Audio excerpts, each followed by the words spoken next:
জানুয়ারি আমার শ্বশুরমশাই, শাশুড়ি মা এবং বড় ভাসুরের একসাথে দিবসী পালন করা হয়।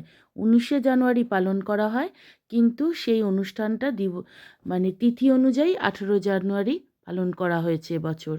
তো এই যে আমার সে ফুলজায়ের বোনঝি, নাতনি, ছোট বোন আর আমার এই ছোট মেয়ে, আর একজন মেয়ে বসে আছে, ফুলজায়ের মেয়ে, ছোট জায়ের মেয়ে, দুজন। আর এনারা হলেন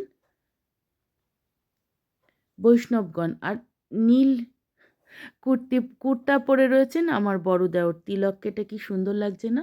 আমার ছোট যা খানিকক্ষণ পরিবেশন করলো, এবার আমি একটু মঞ্চে কাজ দেখাতে এলাম। কিছুই না, সমস্ত রান্নাবান্না যারা বৈষ্ণব মহোদয় ছিলেন সেই সব বৈষ্ণবগণই রান্না করেছেন, কাটা ধোয়া সমস্ত কিছু। আমরা 3 বউ সকালবেলা একটু সামান্য পরিবেশন করেছি, তার সঙ্গে আমাদের 2 ছেলেও ছিল যুক্ত, একটু লোক দেখানো আর কি। ভিডিওটা করেছি, যে খুব কাজ করছি এরকম কিছু ব্যাপক নয়।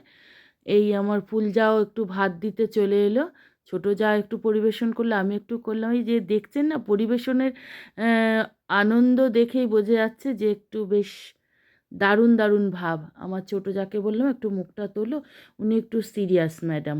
ভিডিও তুলছি তো, কেমন লাগলো জানিও, ভালো থেকো।